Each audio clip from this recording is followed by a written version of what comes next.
सत श्री अकाल, नमस्कार ते आदाब। मैं हाँ हरजिंद मांगड़ ते तुसी देख रहे हो इंडोज टीवी। स्वागत है जी सारिਆਂ ਦਾ। प्राइम खबरां ਦੀ शुरुआत करदे हां ਹੈਡਲਾਈਨਸ ਦੇ ਨਾਲ। ਭਾਰਤੀ ਜਵਾਨਾਂ ਨੂੰ ਗਸ਼ਤ ਕਰਨ ਤੋਂ ਨਹੀਂ ਕੋਈ ਸਕਦਾ ਰੋਕ। ਰਾਜ ਸਭਾ 'ਚ ਰੱਖਿਆ ਮੰਤਰੀ ਨੇ ਦਿੱਤਾ ਬਿਆਨ, ਕਿਹਾ ਚੀਨ ਦੀ ਕਹਿਣੀ ਅਤੇ ਕਥਨੀ 'ਚ ਫਰਕ। ਹਰਸਿਮਰਤ ਬਾਦਲ ਦਾ ਅਸਤੀਫਾ ਕਿਸਾਨਾਂ ਨੂੰ ਮੂਰਖ ਬਣਾਉਣ ਦਾ ਟਕਵੰਜ। ਕੈਪਟਨ ਅਮਰਿੰਦਰ ਸਿੰਘ ਨੇ ਬਾਦਲ ਪਰਿਵਾਰ ਨੂੰ ਦੱਸਿਆ ਨੌਟੰਕੀ। खेती ऑर्ਡੀਨੈਂਸ संघर्षी मुहिम हुण रेल मार्ग वाल। किसानां दे मिले आपसी सुर। 24 ਤੋਂ 26 तक रोकियां जाणगीਆਂ रेलां। मक्की ਦਾ समर्थन मुल ना मिलण कारण किसान निराश। समर्थन मुल 1850 पर मंडियां 'ਚ विक रही है 6.5 ਤੋਂ 915 रुपए 'ਚ। इस्लामिक स्टेट ਦੇ ਅੱਤਵਾਦੀਆਂ ਨੇ ਹਿੰਦ ਮਹਾਸਾਗਰ ਦੇ ਫਿਰਦੌਸ ਟਾਪੂਆਂ ਨੂੰ ਕੀਤਾ ਆਪਣੇ ਕਬਜ਼ੇ 'ਚ। 5 ਸਿਤਾਰਾ ਰਿਜ਼ੋਰਟਾਂ ਨੂੰ ਲਗਾਈ ਅੱਗ। जी और इन्हां खबरां दी तफसील। रखिया मंत्री राजनाथ सिंह ने कहा कि दुनिया की कोई भी ताकत भारतीय जवानों नूं लद्दाख खिते विच सरहद उत्ते गश्त करन तो नहीं रोक सकती है। उन्होंने कहा कि भारतीय जवानों ने इसलिए अपनी जान कुर्बान कर दी है। पूर्वी लद्दाख च असल कंट्रोल रेखा उत्ते हालात बारे राज सभा च बयान दिंदियां उन्होंने कहा कि चीन ने सरहद ते वड्डी गिणती च फौजी तैनात कीते ने। इस दे जवाब च भारत ने भी ढुकवीं नफरी तैनात की है। ਰੱਖਿਆ ਮੰਤਰੀ ਨੇ ਕਿਹਾ ਕਿ ਜਦੋਂ ਫੌਜੀ ਅਤੇ ਕੂਟਨੀਤਿਕ ਪੱਧਰ ਉੱਤੇ ਦੋਵੇਂ ਮੁਲਕਾਂ ਵਿਚਕਾਰ ਤਣਾਅ ਘਟਾਉਣ ਦੀਆਂ ਕੋਸ਼ਿਸ਼ਾਂ ਚੱਲ ਰਹੀਆਂ ਸਨ ਤਾਂ ਚੀਨ ਨੇ ਭੜਕਾਊ ਕਾਰਵਾਈ ਕਰਦਿਆਂ 29 ਅਤੇ 30 ਅਗਸਤ ਨੂੰ ਪੈਂਗੋਂਗ ਝੀਲ ਦੇ ਦੱਖਣੀ ਕੰਢੇ ਤੇ ਸਥਿਤੀ ਬਦਲਣ ਦੀ ਕੋਸ਼ਿਸ਼ ਕੀਤੀ ਸੀ। ਉਹਨਾਂ ਕਿਹਾ ਕਿ ਚੀਨ ਦੀ ਕਹਿਣੀ ਅਤੇ ਕਰਨੀ 'ਚ ਬਹੁਤ ਫਰਕ ਹੈ। ਸਾਬਕਾ ਰੱਖਿਆ ਮੰਤਰੀ ਏਕੇ ਐਂਟਨੀ ਵੱਲੋਂ ਗਲਵਾਨ ਘਾਟੀ ਦੇ ਕੁਝ ਹਿੱਸਿਆਂ 'ਚੋਂ ਭਾਰਤੀ ਜਵਾਨਾਂ ਨੂੰ ਗਸ਼ਤ ਕਰਨ ਦੀ ਇਜਾਜ਼ਤ ਨਾ ਮਿਲਣ ਦੇ ਮੁੱਦੇ ਤੇ ਮੰਗੇ ਗਏ ਸਪਸ਼ਟੀਕਰਨ ਦਾ ਰਾਜਨਾਥ ਸਿੰਘ ਜਵਾਬ ਦੇ ਰਹੇ ਸਨ। ਰੱਖਿਆ ਮੰਤਰੀ ਨੇ ਕਿਹਾ ਕਿ ਮੈਂ ਸਪਸ਼ਟ ਕਰ ਦੇਣਾ ਚਾਹੁੰਦਾ ਕਿ ਝੜਪਾਂ ਤੇ ਟਕਰਾਅ ਗਸ਼ਤ ਕਰਨ ਦੇ ਮੁੱਦੇ ਕਾਰਨ ਹੋਈਆਂ ਨੇ। ਚੀਨ ਨਾਲ ਟਕਰਾਅ ਦੇ ਸੰਵੇਦਨਸ਼ੀਲ ਮੁੱਦੇ ਉੱਤੇ ਬਹਿਸ ਨਾ ਕਰਾਏ ਜਾਣ ਤੇ ਵਿਰੋਧੀ ਧਿਰ ਅਤੇ ਸਰਕਾਰ ਵੱਲੋਂ ਸਹਿਮਤੀ ਜਤਾਏ ਜਾਣ ਮਗਰੋਂ ਰਾਜਨਾਥ ਸਿੰਘ ਨੇ ਰਾਜ ਸਭਾ 'ਚ ਬਿਆਨ ਦਿੱਤਾ। ਉਂਝ ਚੇਅਰਮੈਨ ਐਮ ਵੈਂਕਈਆ ਨਾਇਡੂ ਨੇ ਮੈਂਬਰਾਂ ਨੂੰ ਬਿਆਨ ਉੱਤੇ ਕੁਝ ਸਪਸ਼ਟੀਕਰਨ ਮੰਗਣ ਦੀ ਇਜਾਜ਼ਤ ਦਿੱਤੀ ਹੈ। ਮੰਤਰੀ ਨੇ ਕਿਹਾ ਕਿ ਭਾਰਤ ਅਤੇ ਚੀਨ ਨੇ ਸਰਹੱਦੀ ਵਿਵਾਦ ਨੂੰ ਅਜੇ ਸੁਲਝਾਉਣਾ ਹੈ। ਚੀਨ ਅਸਲ ਕੰਟਰੋਲ ਰੇਖਾ ਨੂੰ ਸਵੀਕਾਰ ਨਹੀਂ ਕਰਦਾ ਹੈ। ਉਹਨਾਂ ਕਿਹਾ ਕਿ ਸ਼ਾਂਤੀ ਬਹਾਲੀ ਰੱਖਣ ਲਈ ਦੋਵੇਂ ਮੁਲਕਾਂ ਵਿਚਕਾਰ ਕਈ ਤਰ੍ਹਾਂ ਦੇ ਸਮਝੌਤੇ ਅਤੇ ਪ੍ਰੋਟੋਕੋਲ ਹੁੰਦੇ ਨੇ ਅਤੇ LAC ਸੰਧੀਆਂ ਭੂਗੋਲਿਕ ਸਿਧਾਂਤਾਂ ਦੇ ਆਧਾਰਿਤ ਨੇ। ਉਹਨਾਂ ਇਹ ਵੀ ਕਿਹਾ ਕਿ ਚੀਨ ਦੇ ਲਦਾਖ 'ਚ 38,000 ਸਕੁਆਇਰ ਕਿਲੋਮੀਟਰ ਇਲਾਕੇ ਉੱਤੇ ਗੈਰ ਕਾਨੂੰਨੀ ਕਬਜ਼ਾ ਕੀਤਾ ਹੋਇਆ ਹੈ। ਇਸ ਤੋਂ ਇਲਾਵਾ ਮਕਬੂਜ਼ਾ ਕਸ਼ਮੀਰ 'ਚ 51-80 ਸਕੁਆਇਰ ਕਿਲੋਮੀਟਰ ਇਲਾਕੇ ਤੋਂ ਵੀ ਉਸ ਦਾ ਕਬਜ਼ਾ ਹੈ। ਉਹਨਾਂ ਕਿਹਾ ਕਿ ਭਾਰਤੀ ਹਥਿਆਰਬੰਦ ਬਲਾਂ ਨੇ ਚੀਨ ਦੀਆਂ ਭੜਕਾਊ ਕਾਰਵਾਈਆਂ ਦੌਰਾਨ ਪੂਰਾ ਸੰਜਮ ਰੱਖਿਆ ਅਤੇ ਦੇਸ਼ ਦੀ ਪ੍ਰਦੇਸ਼ਕ ਅਖੰਡਤਾ ਦੀ ਰਾਖੀ ਲਈ ਬਹਾਦਰੀ ਦਿਖਾਈ ਹੈ। ਉਹਨਾਂ ਕਿਹਾ ਕਿ ਭਾਰਤ ਅਤੇ ਚੀਨ ਦੋਹਾਂ ਨੇ ਰਸਮੀ ਤੌਰ ਤੇ ਮੰਨਿਆ ਕਿ ਸਰਹੱਦ ਦਾ ਮਸਲਾ ਗੁੰਝਲਦਾਰ ਹੈ, ਜਿਸ ਦੇ ਹੱਲ ਲਈ ਸੰਜਮ ਦੀ ਲੋੜ ਹੈ ਅਤੇ ਇਸ ਮੁੱਦੇ ਦਾ ਢੁਕਵਾਂ ਵਿਵਹਾਰਿਕ ਇੱਕ ਦੂਜੇ ਨੂੰ ਮਨਜ਼ੂਰਸ਼ੁਦਾ ਹੱਲ ਸ਼ਾਂਤੀਪੂਰਵਕ ਢੰਗ ਨਾਲ ਵਾਰਤਾ ਰਾਹੀਂ ਕੱਢਿਆ ਜਾਣਾ ਚਾਹੀਦਾ ਹੈ। ਮੁੱਖ ਮੰਤਰੀ ਕੈਪਟਨ ਅਮਰਿੰਦਰ ਸਿੰਘ ਨੇ ਹਰਸਿਮਰਤ ਕੌਰ ਬਾਦਲ ਵੱਲੋਂ ਕੇਂਦਰੀ ਕੈਬਨਿਟ ਵਿੱਚ ਦਿੱਤੇ ਅਸਤੀਫੇ ਨੂੰ ਅਕਾਲੀ ਦਲ ਵੱਲੋਂ ਰਚੇ ਜਾ ਰਹੇ ਡਰਾਮਿਆਂ ਦੀ ਇੱਕ ਹੋਰ ਨੌਟੰਕੀ ਦੱਸਿਆ। ਉਹਨਾਂ ਕਿਹਾ ਕਿ ਖੇਤੀਬਾੜੀ ਉੱਤੇ ਕੇਂਦਰ ਸਰਕਾਰ ਵੱਲੋਂ ਅਕਾਲੀਆਂ ਦੇ ਮੂੰਹ ਤੇ ਚਪੇੜ ਮਾਰਨ ਦੇ ਬਾਵਜੂਦ ਅਕਾਲੀ ਦਲ ਨੇ ਹਾਲੇ ਤੱਕ ਸੱਤਾਧਾਰੀ ਗੱਠਜੋੜ ਨਹੀਂ ਛੱਡੀ ਹੈ। ਮੁੱਖ ਮੰਤਰੀ ਨੇ ਕਿਹਾ ਕਿ ਹਰਸਿਮਰਤ ਦਾ ਅਸਤੀਫਾ ਪੰਜਾਬ ਦੇ ਕਿਸਾਨਾਂ ਨੂੰ ਮੂਰਖ ਬਣਾਉਣ ਦੇ ਟਕਵੰਜ ਤੋਂ ਵੱਧ ਹੋਰ ਕੁਝ ਨਹੀਂ ਹੈ, ਪਰ ਅਕਾਲੀ ਦਲ ਕਿਸਾਨ ਜਥੇਬੰਦੀਆਂ ਨੂੰ ਗੁੰਮਰਾਹ ਕਰਨ ਵਿੱਚ ਸਫਲ ਨਹੀਂ ਹੋਣਗੇ। ਮੁੱਖ ਮੰਤਰੀ ਨੇ ਕਿਹਾ ਕਿ ਹਰਸਿਮਰਤ ਦਾ ਕੇਂਦਰੀ ਕੈਬਨਿਟ ਵਿੱਚੋਂ ਅਸਤੀਫਾ ਬਹੁਤ ਦੇਰੀ ਨਾਲ ਲਿਆ ਫੈਸਲਾ ਹੈ, ਜਿਸ ਨਾਲ ਪੰਜਾਬ ਦੇ ਕਿਸਾਨਾਂ ਦੀ ਕਿਸੇ ਕਿਸਮ ਦੀ ਮਦਦ ਨਹੀਂ ਹੋਣੀ। ਜੇ ਅਕਾਲੀ ਦਲ ਨੇ ਇਸ ਤੋਂ ਪਹਿਲਾਂ ਸਟੈਂਡ ਲਿਆ ਹੁੰਦਾ ਅਤੇ ਇਨ ਆਰਡੀਨੈਂਸਾਂ ਵਿਰੁੱਧ ਸੂਬਾ ਸਰਕਾਰ ਦਾ ਸਮਰਥਨ ਕੀਤਾ ਹੁੰਦਾ ਤਾਂ ਸ਼ਾਇਦ ਇਹ ਬਿੱਲ ਪਾਸ ਹੋਣ ਦੇ ਹਾਲਾਤ ਪੈਦਾ ਨਾ ਹੁੰਦੇ ਅਤੇ ਕੇਂਦਰ ਸਰਕਾਰ ਨੂੰ ਇਹ ਆਰਡੀਨੈਂਸ ਲਿਆਉਣ ਅਤੇ ਕਿਸਾਨ ਵਿਰੋਧੀ ਬਿੱਲਾਂ ਨੂੰ ਸੰਸਦ ਵਿੱਚ ਰੱਖਣ ਤੋਂ ਪਹਿਲਾਂ 10 ਵਾਰ ਸੋਚਣਾ ਪੈਂਦਾ। ਮੁੱਖ ਮੰਤਰੀ ਨੇ ਕਿਹਾ ਕਿ ਇਹ ਅਕਾਲੀ ਦਲ ਦੇ ਸਿਆਸੀ ਭਵਿੱਖ ਬਚਾਉਣ ਅਤੇ ਬਾਦਲਾਂ ਦੇ ਠੁੱਸ ਹੋ ਚੁੱਕੇ ਰਾਜਸੀ ਕਰੀਅਰ ਨੂੰ ਬਚਾਉਣ ਦੀ ਕਵਾਇਦ ਹੈ, ਜਿਨ੍ਹਾਂ ਦੀ ਸਾਖ ਪੰਜਾਬ ਦੇ ਲੋਕਾਂ ਦੀ ਨਜ਼ਰਾਂ 'ਚ ਪੂਰੀ ਤਰ੍ਹਾਂ ਡਿੱਗ ਚੁੱਕੀ ਹੈ। ਕੈਪਟਨ ਅਮਰਿੰਦਰ ਸਿੰਘ ਨੇ ਕਿਹਾ ਕਿ ਇਹਨਾਂ ਘਾਤਕ ਖੇਤੀਬਾੜੀ ਆਰਡੀਨੈਂਸ ਖਿਲਾਫ ਮੈਦਾਨ ਵਿੱਚ ਨਿਤਰੇ ਕਿਸਾਨਾਂ ਦਾ ਰੋਸ ਅਤੇ ਸੂਬੇ ਦੀਆਂ ਕਿਸਾਨ ਜਥੇਬੰਦੀਆਂ ਦਾ ਦਬਾਅ ਹੀ ਸੀ, ਜਿਨ੍ਹਾਂ ਨੇ ਬਾਦਲਾਂ ਨੂੰ ਆਪਣੇ ਪਹਿਲੇ ਸਟੈਂਡ ਤੋਂ ਪਲਟਣ ਲਈ ਮਜਬੂਰ ਕਰ ਦਿੱਤਾ। ਉਹਨਾਂ ਕਿਹਾ ਕਿ ਪੰਜਾਬ ਦੇ ਲੋਕਾਂ ਨੇ ਅਕਾਲੀਆਂ ਨੂੰ ਪਹਿਲਾਂ ਵੀ ਨਕਾਰਿਆ ਸੀ ਤੇ ਫਿਰ ਨਕਾਰਨਗੇ। ਇਸ ਖਬਰ ਤੇ ਵਧੇਰੇ ਚਰਚਾ ਕਰਨ ਲਈ ਸਾਡੇ ਨਾਲ ਜੁੜ ਚੁੱਕੇ ਨੇ ਪੰਜਾਬ ਤੋਂ ਗੁਰਕਵਾਲ ਬਰਾੜ ਜੀ। ਸਤਿ ਸ਼੍ਰੀ ਅਕਾਲ ਜੀ। ਸਤਿ ਸ਼੍ਰੀ ਅਕਾਲ ਹਰਜਨ ਤੇ ਸਤਿ ਸ਼੍ਰੀ ਅਕਾਲ ਦਰਸ਼ਕਾਂ ਨੂੰ ਜੋ ਇਸ ਪ੍ਰੋਗਰਾਮ ਨੂੰ ਦੇਖ ਰਹੇ ਆ ਜੀ। ਬਰਾੜ ਜੀ, ਹਰਸਿਮਰਤ ਕੌਰ ਬਾਦਲ ਵੱਲੋਂ ਅਸਤੀਫਾ ਦੇਣਾ, ਕੈਪਟਨ ਅਮਰਿੰਦਰ ਸਿੰਘ ਦਾ ਬਿਆਨ ਕਿ ਮਗਰਮੱਛ ਦੇ ਹੰਝੂ ਰੋ ਰਹੀ ਹੈ ਤੇ ਨਾਲ ਹੀ ਉਹਨਾਂ ਕਿਹਾ ਕਿ ਹਾਥੀ ਦੇ ਦੰਦ ਖਾਣ ਦੇ ਹੋਰ ਤੇ ਦਿਖਾਉਣ ਦੇ ਹੋਰ। ਤੋਂ ਤੁਸੀਂ ਕੀ ਸਮਝਦੇ ਹੋ ਇਸ ਬਿਆਨ ਤੋਂ? ਜੀ ਪਹਿਲਾਂ ਬਿਲਕੁਲ ਤੁਹਾਨੂੰ ਮੈਂ ਇਹ ਦੱਸਣਾ ਚਾਹੁੰਦਾ ਹਾਂ ਕਿ ਜਿਹੜਾ ਇਹ ਅਸਤੀਫਾ ਦਿੱਤਾ ਗਿਆ ਹੈ, ਇਹ ਅਸਤੀਫੇ ਦਾ ਜਿਹੜਾ ਕੱਲ ਸ਼ਾਮ ਨੂੰ ਐਲਾਨ ਕੀਤਾ ਗਿਆ ਕਿ ਪ੍ਰਧਾਨ ਮੰਤਰੀ ਦਫ਼ਤਰ ਨੂੰ ਜਿਹੜਾ ਹੈਗਾ ਅਸਤੀਫਾ ਭੇਜ ਦਿੱਤਾ ਗਿਆ। ਸੋ ਇਸ ਤੇ ਜੇ ਆਪਾਂ ਸੋਸ਼ਲ ਮੀਡੀਆ ਦੀ ਗੱਲ ਕਰੀਏ ਤਾਂ ਸੋਸ਼ਲ ਮੀਡੀਆ ਤੇ ਬਹੁਤ ਸਾਰੀਆਂ ਪ੍ਰਤੀਕਿਰਿਆਵਾਂ ਇਸੇ ਤਰ੍ਹਾਂ ਦੀਆਂ ਹੀ ਆ ਰਹੀਆਂ ਨੇ ਕਿ ਅਸਤੀਫਾ ਦੇਣ ਦੇ ਵਿੱਚ ਕਾਫੀ ਦੇਰੀ ਹੈ ਜਿਹੜੀ ਇਹਨਾਂ ਵੱਲੋਂ ਕਰ ਦਿੱਤੀ ਗਈ ਹੈ, ਕਿਉਂਕਿ ਕਿਤੇ ਨਾ ਕਿਤੇ ਇਸ ਤੋਂ ਪਹਿਲਾਂ ਕੁਝ ਸਮਾਂ ਪਹਿਲਾਂ ਦੀ ਆਪਾਂ ਗੱਲ ਕਰੀਏ ਤਾਂ ਪੂਰਾ ਬਾਦਲ ਪਰਿਵਾਰ ਤੇ ਅਕਾਲੀ ਦਲ ਬਾਦਲ ਹੈ ਜਿਹੜਾ ਉਹ ਇਸ ਆਰਡੀਨੈਂਸ ਦੇ ਹੱਕ ਦੇ ਵਿੱਚ ਭੁਗਤ ਰਿਹਾ ਸੀ। ਇਹਨਾਂ ਵੱਲੋਂ ਲਗਾਤਾਰ ਸੋਸ਼ਲ ਮੀਡੀਆ ਦੀ ਵਰਤੋਂ ਕਰਕੇ ਵੀ ਇਸ ਆਰਡੀਨੈਂਸ ਨੂੰ ਸਹੀ ਠਹਿਰਾਇਆ ਗਿਆ ਸੀ ਤੇ ਨਾਲ ਹੀ ਨਾਲ ਇਸ ਆਰਡੀਨੈਂਸ ਦੇ ਬਾਰੇ ਇਹ ਵੀ ਕਿਹਾ ਗਿਆ ਸੀ ਕਿ ਇਹ ਆਰਡੀਨੈਂਸ ਕਿਸਾਨਾਂ ਲਈ ਲਾਹੇਵੰਦ ਹੈ। ਪਰ ਇਸ ਤੋਂ ਅਗਲੀ ਗੱਲ, ਜਦੋਂ ਕਿਸਾਨ ਜਥੇਬੰਦੀਆਂ ਲਗਾਤਾਰ ਇਸ ਦੇ ਵਿਰੋਧ ਦੇ ਵਿੱਚ ਇਕੱਠ ਕਰਦੀਆਂ ਨਜ਼ਰ ਆ ਰਹੀਆਂ ਨੇ ਤੇ ਨਾਲ ਹੀ ਨਾਲ ਕਿਤੇ ਨਾ ਕਿਤੇ ਅਕਾਲੀ ਦਲ ਬਾਦਲ ਨੂੰ ਇਹ ਵੀ ਮਹਿਸੂਸ ਹੋ ਰਿਹਾ ਸੀ ਕਿ 2022 ਦੇ ਵਿੱਚ ਇਲੈਕਸ਼ਨ ਆ ਰਿਹਾ ਤੇ ਉਸ ਇਲੈਕਸ਼ਨ ਦੇ ਵਿੱਚ ਜਿਹੜਾ ਸਿੱਧਾ ਆਮ ਲੋਕਾਂ ਦੇ ਵਿੱਚ ਵਿਚਰਨਾ ਪੈਣਾ, ਤਾਂ ਕਿਤੇ ਨਾ ਕਿਤੇ ਇਹੀ ਆਰਡੀਨੈਂਸ ਹੈ ਜਿਹੜਾ ਉਸ ਇਲੈਕਸ਼ਨ ਵਾਸਤੇ 2022 ਦਾ ਜੋ ਮੁੱਖ ਮੰਤਰੀ ਦਾ ਇਲੈਕਸ਼ਨ ਹੋਣਾ ਪੰਜਾਬ ਦਾ, ਉਹਦੇ ਵਾਸਤੇ ਕਿਤੇ ਨਾ ਕਿਤੇ ਰਾਹ ਦਾ ਰੋੜਾ ਇਹ ਬਣ ਸਕਦਾ ਸੀ। ਕਿਉਂਕਿ ਸਿੱਧਾ ਕਿਸਾਨਾਂ ਨਾਲ ਸੰਬੰਧਿਤ ਹੋਣ ਕਾਰਨ, ਕਿਉਂਕਿ ਹੁਣ ਤੱਕ ਅਕਾਲੀ ਦਲ ਬਾਦਲ ਆਪਣੇ ਆਪ ਨੂੰ ਇਹੀ ਕਹਿੰਦਾ ਆ ਰਿਹਾ ਕਿ ਉਹ ਕਿਸਾਨਾਂ ਦੀ ਹਤੈਸ਼ੀ ਪਾਰਟੀ ਆ, ਉਹ ਕਿਸਾਨਾਂ ਦੀ ਪੱਖੀ ਪਾਰਟੀ ਆ। ਸੋ ਇਸ ਕਰਕੇ ਜਿਹੜਾ ਇਹ ਅਸਤੀਫਾ ਦੇਣਾ ਹੈ, ਇਹਦੇ ਵਿੱਚ ਇਸ ਤੋਂ ਪਹਿਲਾਂ ਤਾਂ ਵੱਡੇ ਬਾਦਲ ਸਾਹਿਬ ਨੇ ਵੀ ਇੱਕ ਵੀਡੀਓ ਪਾ ਕੇ ਇਸ ਦੇ ਪੱਖ ਦੇ ਵਿੱਚ ਜਿਹੜਾ ਆਪਣੇ ਵੱਲੋਂ ਬਿਆਨ ਜਾਰੀ ਕੀਤਾ ਸੀ ਤੇ ਨਾਲ ਹੀ ਨਾਲ ਬੀਬਾ ਹਰਸਿਮਰਤ ਕੌਰ ਬਾਦਲ ਵੱਲੋਂ ਵੀ ਇਸ ਆਰਡੀਨੈਂਸ ਨੂੰ, ਇਸ ਬਿੱਲ ਨੂੰ ਸਹੀ ਠਹਿਰਾਉਣ ਦੀ ਕੋਸ਼ਿਸ਼ ਕੀਤੀ ਗਈ ਸੀ। ਜੋ ਰੋਹ ਕਿਸਾਨਾਂ ਵੱਲੋਂ ਪੈਦਾ ਕੀਤਾ ਗਿਆ, ਜੋ ਕਿਸਾਨਾਂ ਦਾ ਵਿਰੋਧ ਹੈ ਲਗਾਤਾਰ ਜਾਰੀ ਹੈ, ਸਗੋਂ ਪੂਰੇ ਪੰਜਾਬ ਦੇ ਵਿੱਚ ਹੀ ਨਹੀਂ, ਭਾਰਤ ਦੇ ਵੱਖ-ਵੱਖ ਰਾਜਾਂ ਦੇ ਜਿਹੜੇ ਕਿਸਾਨ ਨੇ ਇਸ ਆਰਡੀਨੈਂਸ ਦਾ ਵਿਰੋਧ ਕਰ ਰਹੇ ਨੇ। ਉਸ ਵਿਰੋਧ ਨੂੰ ਦੇਖਦੇ ਹੋਏ ਕਿਤੇ ਨਾ ਕਿਤੇ ਬੀਬਾ ਹਰਸਿਮਰਤ ਕੌਰ ਬਾਦਲ ਨੂੰ ਇਸ ਵਜ਼ਾਰਤ ਤੋਂ ਅਸਤੀਫਾ ਦੇਣ ਵਾਸਤੇ ਮਜਬੂਰ ਹੋਣਾ ਪਿਆ ਜੀ।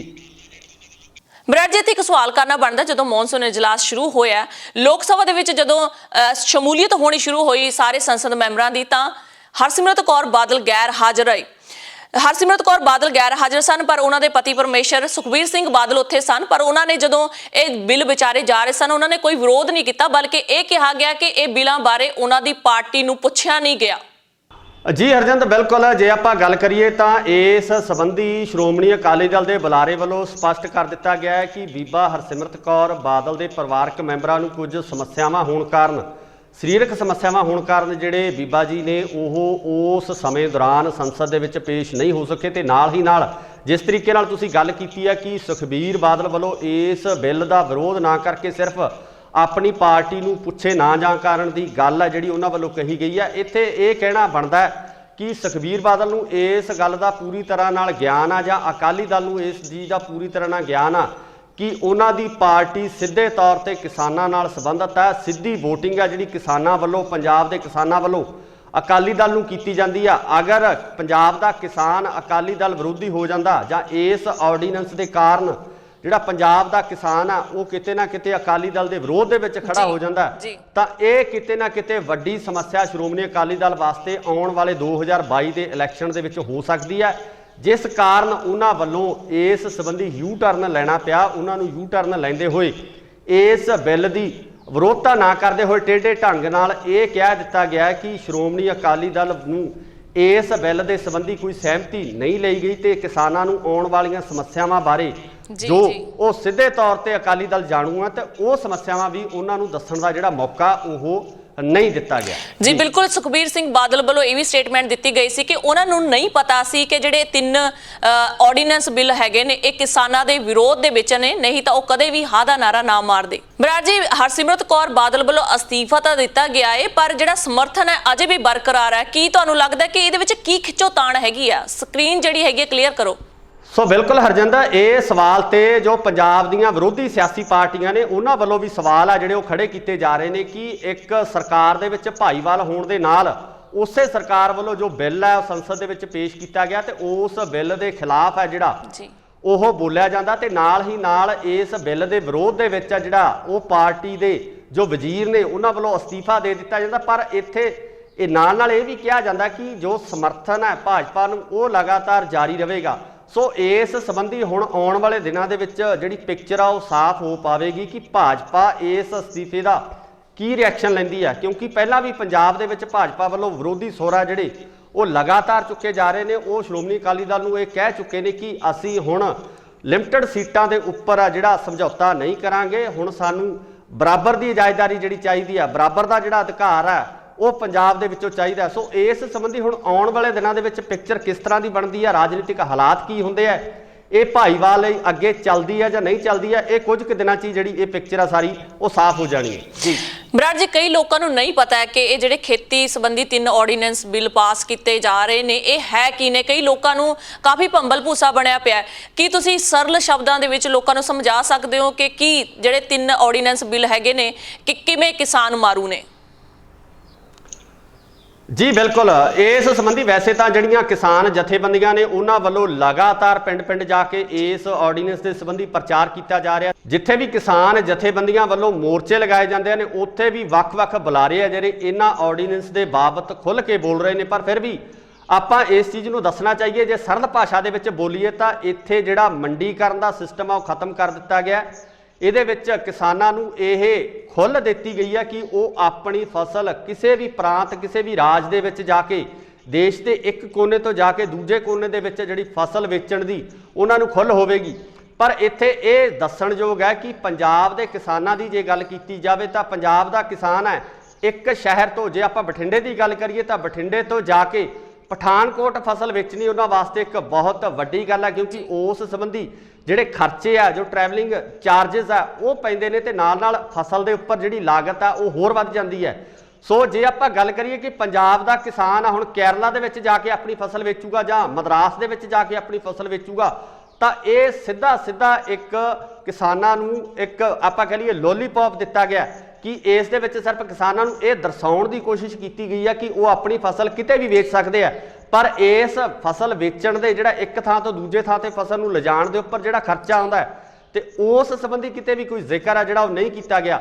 ਸੋ ਇਸ ਤੋਂ ਇਲਾਵਾ ਸਰਕਾਰ ਵੱਲੋਂ ਇਹ ਵੀ ਕਿਹਾ ਜਾ ਰਿਹਾ ਕਿ ਜੋ ਵਪਾਰੀ ਹੈ ਉਹ ਖੁੱਲੇ ਰੂਪ ਦੇ ਵਿੱਚ ਆ ਕੇ ਬੋਲੀ ਲਗਾ ਕੇ ਜਿਹੜੀ ਫਸਲ ਖਰੀਦ ਸਕਦਾ। ਪਰ ਜੇ ਆਪਾਂ ਆਮ ਭਾਸ਼ਾ ਦੇ ਵਿੱਚ ਗੱਲ ਕਰੀਏ ਤਾਂ ਵਪਾਰੀ ਹੈ ਜਿਹੜੀ ਮਿਲੀ ਭਗਤ ਨਾਲ ਕਿਸੇ ਵੀ ਕਿਸਾਨ ਦੀ ਫਸਲ ਦਾ ਮੁੱਲ ਹੈ ਉਹ ਇੱਕ ਸੀਮਤ ਹੱਦ ਤੱਕ ਲਗਾਉਂਦੇ ਆ, ਕਿਉਂਕਿ ਇਹਨਾਂ ਦੀ ਇੱਕ ਦੂਜੇ ਨਾਲ ਟਾਈ ਅਪ ਜਾਂ ਇੱਕ ਸਹਿਮਤੀ ਹੁੰਦੀ ਹੈ ਕਿ ਆਪਾਂ ਫਸਲ ਦਾ ਮੁੱਲ ਹੈ ਜਿਹੜਾ ਇਸ ਤੋਂ ਜ਼ਿਆਦਾ ਨਹੀਂ ਲਿਆਉਣਾ। ਇਹਦਾ ਸਿੱਧਾ ਨੁਕਸਾਨ ਆ ਜਿਹੜਾ ਆਮ ਕਿਸਾਨਾਂ ਨੂੰ ਹੋਵੇਗਾ। ਉਸ ਤੋਂ ਜਿਹੜੀ ਅਗਲੀ ਗੱਲ ਆ, ਅਗਲੀ ਗੱਲ ਦੇ ਵਿੱਚ ਕਿਹਾ ਗਿਆ ਕਿ ਵਪਾਰੀ ਆ ਜਾਂ ਕੋਈ ਜਿਹੜੇ ਵੱਡੇ ਬਿਜ਼ਨਸਮੈਨ ਨੇ ਉਹ ਕਿਸਾਨ ਦੀ ਜ਼ਮੀਨ ਨੂੰ ਲੀਜ਼ ਦੇ ਉੱਪਰ ਲੈ ਸਕਦੇ ਆ, ਸਿੱਧੇ ਰੂਪ ਦੇ ਵਿੱਚ ਠੇਕੇ ਦੇ ਉੱਪਰ ਲੈ ਸਕਦੇ ਆ। ਵੱਡੇ ਫਾਰਮ ਆ ਜਿਹੜੇ ਇਹਨਾਂ ਕੰਪਨੀਆਂ ਵੱਲੋਂ ਬਣਾਏ ਜਾਣਗੇ ਤੇ ਕਿਸਾਨਾਂ ਦੀ ਜ਼ਮੀਨ ਨੂੰ ਲੈ ਕੇ ਉਹਨਾਂ ਦੀ ਉੱਪਰ ਜਿਹੜੀ ਇਹਨਾਂ ਵਪਾਰੀਆਂ ਵੱਲੋਂ ਜਾਂ ਇਹਨਾਂ ਵੱਡੇ ਬਿਜ਼ਨਸਮੈਨਾਂ ਵੱਲੋਂ ਖੇਤੀ ਕੀਤੀ ਜਾਵੇਗੀ ਤੇ ਕਿਸਾਨ ਨੂੰ ਉਸੇ ਜ਼ਮੀਨ ਦੇ ਵਿੱਚ ਮਜ਼ਦੂਰ ਦੇ ਤੌਰ ਤੇ ਵਰਤਿਆ ਜਾਵੇਗਾ। ਸੋ ਇਹ ਵੀ ਕਿਤੇ ਨਾ ਕਿਤੇ ਵੱਡੀ ਗੱਲ ਹੈ। ਤੇ ਨਾਲ ਹੀ ਨਾਲ ਇਸ ਆਰਡੀਨੈਂਸ ਦੇ ਵਿੱਚ ਇੱਕ ਹੋਰ ਚੀਜ਼ ਲਿਖੀ ਹੋਈ ਹੈ ਕਿ ਅਗਰ ਤੁਹਾਡਾ ਕਿਸੇ ਵਪਾਰੀ ਨਾਲ ਕੋਈ ਵਿਵਾਦ ਹੁੰਦਾ ਤਾਂ ਉਸ ਵਿਵਾਦ ਨੂੰ ਤੁਸੀਂ ਕਿਸੇ ਵੀ ਅਦਾਲਤ ਵਿੱਚ ਜਾਂ ਕੋਰਟ ਦੇ ਵਿੱਚ ਨਹੀਂ ਲਿਜਾ ਸਕਦੇ ਹੋ। ਸੋ ਇਹ ਕਿਤੇ ਨਾ ਕਿਤੇ ਸਰਕਾਰ ਦੀ ਮਨਸ਼ਾ ਨੂੰ ਜ਼ਾਹਰ ਕਰਦਾ ਹੈ ਕਿ ਕੋਰਟ ਦੇ ਵਿੱਚ ਕਿਸੇ ਵੀ ਵਿਵਾਦ ਨੂੰ ਜਾਂ ਕਿਸੇ ਝਗੜੇ ਨੂੰ ਨਹੀਂ ਲਿਜਾਇਆ ਜਾ ਸਕਦਾ। ਇਹਨੂੰ ਸਿਰਫ ਡਿਸਟ੍ਰਿਕਟ ਐਡਮਿਨਿਸਟ੍ਰੇਸ਼ਨ SDM ਤੱਕ ਹੀ ਇਸ ਨੂੰ ਨੇਪਰੇ ਚਾੜਿਆ ਜਾਵੇਗਾ, ਇਸ ਦਾ ਨਿਬੇੜਾ ਕੀਤਾ ਜਾਵੇਗਾ। ਪਰ ਇੱਥੇ ਗੱਲ ਦੱਸਣਯੋਗ ਹੈ ਕਿ ਜੋ SDM ਤੇ DC ਜੀ ਸੋ ਬਰਾੜ ਜੀ ਰਹਿੰਦੀ ਗੱਲ ਬਿਲਕੁਲ ਜੀ ਰਹਿੰਦੀ ਗੱਲ ਇਹ ਹੈ ਕਿ ਕਿਸਾਨਾਂ ਦੇ ਨਾਲ ਹੀ ਨਹੀਂ ਜੁੜੀ ਹੈਗੀ ਇਹ ਗੱਲ ਆਮ ਜਨਤਾ ਦੇ ਨਾਲ ਵੀ ਜੁੜੀ ਹੈ। ਜੇਕਰ ਕਿਸਾਨਾਂ ਦੀ ਫਸਲ ਦਾ ਮੁੱਲ ਅੱਜ 5 ਰੁਪਏ ਹੈ ਤਾਂ ਜਿਹੜੀ ਫਸਲ ਖਰੀਦਦਾਰ ਆ ਉਹ ਅਸੀਂ ਲੋਕ ਆ, ਜਿਹੜੇ ਆਮ ਲੋਕ ਆ ਉਹ ਅੱਗੇ ਪੈਸੇ ਦੇ ਕੇ ਚੀਜ਼ਾਂ ਖਰੀਦਦੇ ਨੇ ਆਪਣੀ ਰੋਜ਼ਮਰਾ ਦੀਆਂ। ਸੋ ਜਿਹੜੀ ਚੀਜ਼ ਅੱਜ ਸਾਨੂੰ 5 ਰੁਪਏ ਦੀ ਮਿਲ ਰਹੀ ਹੈ ਕੱਲ ਨੂੰ ਸਾਨੂੰ 15 ਰੁਪਏ ਦੀ ਮਿਲਣੀ ਸ਼ੁਰੂ ਹੋ ਜਾਏਗੀ। ਸੋ ਆਮ ਲੋਕਾਂ ਨੂੰ ਵੀ ਅਵੇਅਰ ਹੋਣ ਦੀ ਲੋੜ ਹੈ ਕਿ ਇਹ ਜਿਹੜੇ ਮੁੱਦੇ ਸਿਰਫ ਕਿਸਾਨਾਂ ਦੇ ਨਾਲ ਹੀ ਨਹੀਂ ਜੁੜੇ ਨੇ, ਇਹਨਾਂ ਦਾ ਅਸਰ ਸਿੱਧਾ ਅਸਰ ਸਾਡੇ ਉੱਤੇ ਪੈਣ ਵਾਲਾ ਹੈ। ਜੀ ਬਿਲਕੁਲ ਹਰਜਿੰਦਰ, ਤੁਸੀਂ ਬਿਲਕੁਲ ਦਰੁਸਤ ਗੱਲ ਕਹੀ ਹੈ, ਕਿਉਂਕਿ ਆਮ ਲੋਕ ਕਿਤੇ ਨਾ ਕਿਤੇ ਇਹ ਸਮਝਦੇ ਆ ਕਿ ਇਹ ਆਰਡੀਨੈਂਸ ਸਿਰਫ ਕਿਸਾਨਾਂ ਵਾਸਤੇ ਹੈ, ਕਿਸਾਨ ਮਾਰੂ ਹੋਣ ਕਰਕੇ ਸਾਡਾ ਇਹਦੇ ਨਾਲ ਕੋਈ ਲਾਗਾ ਦੇਗਾ ਨਹੀਂ ਹੈ। ਪਰ ਜਿਸ ਤਰ੍ਹਾਂ ਤੁਸੀਂ ਗੱਲ ਕੀਤੀ ਹੈ, ਜਦੋਂ ਵੱਡੇ ਵਪਾਰੀ ਜਿਹੜੇ ਸਸਤੀ ਫਸਲ ਖਰੀਦ ਕੇ ਉਹਨੂੰ ਜਦੋਂ ਬਾਜ਼ਾਰ ਦੇ ਵਿੱਚ ਲੈ ਕੇ ਆਉਣਗੇ ਤਾਂ ਮਹਿੰਗੇ ਭਾਅ ਦੇ ਉੱਪਰ ਬਾਜ਼ਾਰ ਦੇ ਵਿੱਚ ਉਸ ਵਸਤੂ ਨੂੰ ਵੇਚਿਆ ਜਾਵੇਗਾ, ਜਿਹਦੇ ਨਾਲ ਵਪਾਰੀ ਹੈ ਜਿਹਨੂੰ ਆਪਾਂ ਆੜਤੀਆ ਕਹਿ ਦਿੰਦੇ ਆ, ਆੜਤੀਏ ਦਾ ਵੀ ਬਹੁਤ ਵੱਡਾ ਨੁਕਸਾਨ ਹੋਣ ਜਾ ਰਿਹਾ। ਇਸ ਤੋਂ ਬਾਅਦ ਜੋ ਮਜ਼ਦੂਰ ਹੈ, ਮਜ਼ਦੂਰਾਂ ਵਾਸਤੇ ਵੀ ਜਿਹੜੀ ਕਿਤੇ ਨਾ ਕਿਤੇ ਵੱਡੀ ਸਮੱਸਿਆ ਵਾ ਆਉਣ ਵਾਲੇ ਦਿਨਾਂ ਦੇ ਵਿੱਚ ਇਸ ਆਰਡੀਨੈਂਸ ਕਰਕੇ ਖੜੀਆਂ ਹੋਣ ਵਾਲੀਆਂ। ਸੋ ਸਭ ਤੋਂ ਵੱਡੀ ਗੱਲ ਕਿ ਮੰਡੀਕਰਨ ਦੀ ਵੀ ਮੰਡੀਕਰਨ ਵੀ ਰੁਕ ਜਾਵੇਗਾ, ਜੋ ਮੰਡੀਕਰਨ ਹੋ ਰਿਹਾ ਹੈ ਉਹ ਵੀ ਰੁਕ ਜਾਵੇਗਾ। ਛੋਟੇ ਕਿਸਾਨਾਂ ਦਾ ਤਾਂ ਕੋਈ ਵਜੂਦ ਹੀ ਨਹੀਂ ਬਚਣਾ ਜੀ ਇਸ ਦੇ ਆਉਣ ਦੇ ਨਾਲ।